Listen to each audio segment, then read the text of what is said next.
to a test to go get sorted out for another opportunity that's happening pretty soon. And I just had some thoughts. I was listening to this podcast. It's the Melina Palmer podcast, and she talks about behavioral economics, and it is just absolutely fascinating how people make decisions. And there are just numerous studies about what people do and how they do them that help us make decisions subconsciously.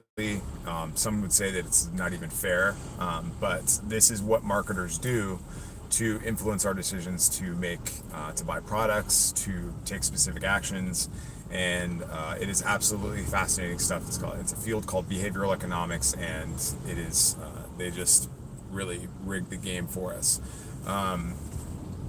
So how that applies to what we're doing in liquor business or in restaurant sales, they talk a lot about reciprocity. And reciprocity is where you are giving somebody something, like whether it's like a lead magnet or a document or a dessert or whatever, and people feel compelled to reciprocate. So there was a study where somebody that was soliciting donations for a political campaign, they got a couple 100% more donations just by giving somebody a Coke, like a Coca-Cola. And the way that would apply to, I'm just trying to rack my brain to see how that would apply to the liquor business, because what we typically do is we say, okay, here's a bottle to sample, and we'd love for you to play around with it and maybe pick up a case, and we'd love to work with you. But there's not that same element of reciprocity there. So if you give somebody a bottle of liquor, they say, okay, cool, this is a gift, thank you very much. And there's not necessarily an element of reciprocity there. So they don't feel compelled to buy your brand. They're just like, oh, thanks. And then they go on about their day. Sometimes they use it, sometimes they don't. This is why that bottle actually costs something. So to the buyers out there, that is especially if it's a tiny brand that you've never heard of, chances are that is a meaningful part of their marketing budget. But if it's not, I would say don't give them the full bottle. Give them a little sample so they can play it for a specific reason. But there's no element of reciprocity there. So of all the people that I talked to in the supplier summit, it was overwhelmingly go deep and go rather than going wide. So hit accounts that are going to be big buyers rather than a bunch of little buyers. With the exception of Luis Hernandez, whose strategy was involved a lot more points of distribution. Anyways, back to reciprocity.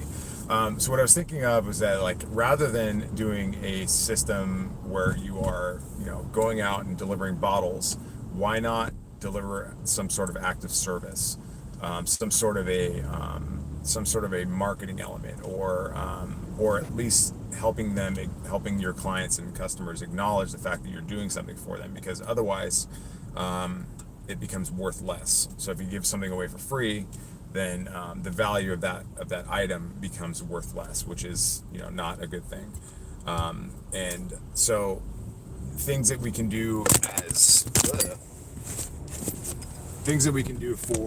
as like acts of service, for instance, would be like things that we could do that would be like acts of service would be like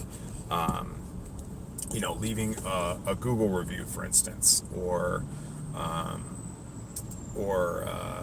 like leaving a Google review, or helping them with their marketing at some point. I mean, there are obviously limitations to what we can and can't do as far as regulations as it applies to the 3-tier system, but started thinking about what kind of acts of service you can do. And now Luis Hernandez yesterday on the Supplier Summit was talking about how he helps buyers connect with the things that they need the most. And what do they need the most right now? Staffing. What do they need most right now? They need help with compliance. They need help with just like the numerous contributing factors to the massively high failure rate for bars and restaurants. So it's like, how can we get our minds around the fact that we are a product is the purchase of a product is the byproduct of an act of service. And so the act of service traditionally is showing up to an account, spending money, Getting to know people, developing human relationships with other people, and they will eventually make a decision or keep you top of mind. Now, being top of mind is a whole nother thing. That's why my software system is it keeps you top of mind, rather than having to show up all the time, and it just kind of meets them where they are, which is on their cell phones. But developing a sense of reciprocity and giving people a reason to want to work with you on a service level rather than on a product level seems to me more meaningful than just saying, here's my product, you're welcome. And again, most of the time people don't, especially if you're a founder brand where it is you who have spent your life savings getting your product to market, and you don't have necessarily an articulated strategy that talks about specifically what you plan on doing with your days, weeks, and months, then it's very difficult to have a system that works. So I'd recommend, picking 10 accounts, not the 75 that you can physically get to, the 100 that you can physically get to, but pick 10 accounts that you try things on, that you try, like your sample accounts. So keep your traditional strategy. Keep your strategy of like, these are the 75 accounts that my brand should be in, and should not be in your lexicon, by the way. You should not be talking about what should is, because people do not do what they should do. People do what they want to do. So you give them what they need, and not what they want. And they will always veer towards the thing that they need. And your product, another tequila, another vodka, another whatever, another bartender's ketchup is not what they need. What they need are many other things. They're dealing with compliance every day. They're dealing with staff issues every day. They're dealing with operational challenges. Like, that's what they need. And if you can tie your brand to the thing that they need, then you are much more likely to make a deal. Also, another thing that I was listening to that I thought was really interesting was the halo effect. So just by being in a proximity of brands that are complementary to yours, it would be much more likely for people to like. Sorry, I'm driving right now. Just being in the same hemisphere of other brands that might be complementary to your brands is very influential as far as the psychology is concerned. So if you're in a premium brand, if you have a premium brand, if you are aligning yourself with other premium brands, then people are more likely to associate are more likely to associate your brand with being a luxury brand or a value brand. It goes both ways. So the halo effect was, I believe, initially studied on soldiers in the 30s. And what it was is that people assumed that a soldier was more competent if they were well dressed and well groomed.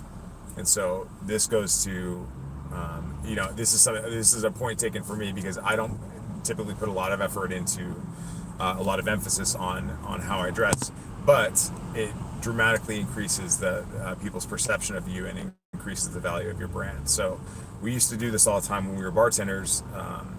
I largely ignored this, quite frankly, but shaving, dressing right, having clean clothes. I wore for almost for my entire time at Death and Company, I wore the same vest, the exact same vest. And then later on, I was just like, why do I need a vest? But I used to wear a waistcoat to work every day. It was the time that we did that. And I had one that I liked that fit perfectly, and I just wore it every single day. And every couple of months, I would have it dry cleaned. But other than that, I would just take a wet rag and scrape the food off of it. It was pretty gross. But it was dark in there, and it smelled like lemon zest, so I didn't have to worry about it. But yeah, so these are all elements that are really important that we just kind of take for granted. But what we're thinking about more than what we should be thinking about is, what is our perception? What is the value of the messaging that we're trying to get across? Like, are we coming off from a place of service rather than from a product that we're trying to sell? Are we presenting our brand and putting the peripheral elements of our brand, e.g., the way you dress, the way you communicate, if your fingernails are trimmed, and these are elements that dramatically increase the value of your brand. So it would be more interesting and more valuable to a consumer, to your client, your customer, to put these values like before you put the brand out, because that impression is very, very important. All right, so the supplier summit yesterday ended up on day 4 is fantastic. It was a lot of work. It is a lot of work. Like this weekend, I'm going to be spending all my time repurposing my content.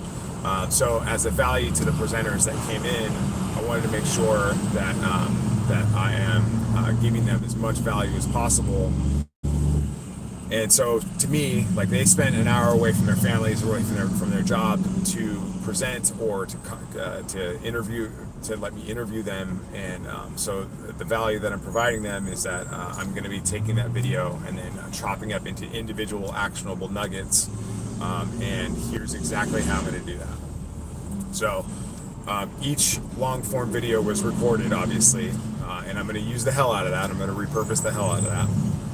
And so each of those videos were between 20 and 45 minutes, and within each of those videos was 5 to 10 elements of value, right? And so sometimes it took a while to arrive at that value, but what I'm going to do is I'm going to take those, upload those long form videos and turn them into shorter little videos, and like literally 45 seconds or a minute, because people don't have the bandwidth to sit through an entire presentation. Although a few standout presentations were like Rev Ciancio's presentation, Robin Robinson's presentation, but people don't have the time or the attention to be able to sit through and watch a 45-minute video straight through.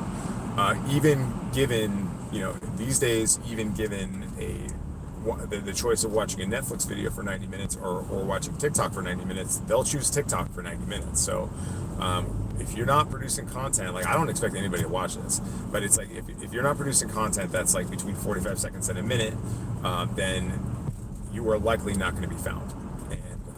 And the reason I do these is because they transcribe the videos, and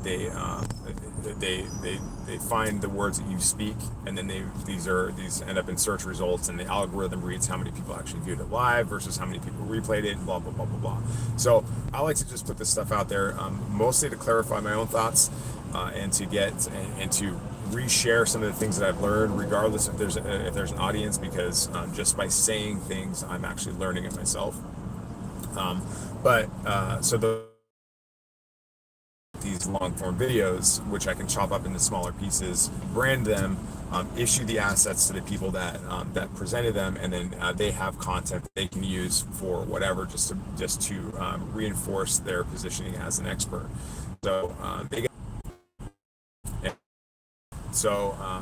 Regardless of how many showed up. So that's kind of the whole strategy. If anybody's there, I'd be interested to hear your thoughts. But otherwise, I'm going to take this video and I'm going to chop it up into the maybe 1 or 2 actionable things that are interesting, and put that on social media. All right, see you next time. Peace.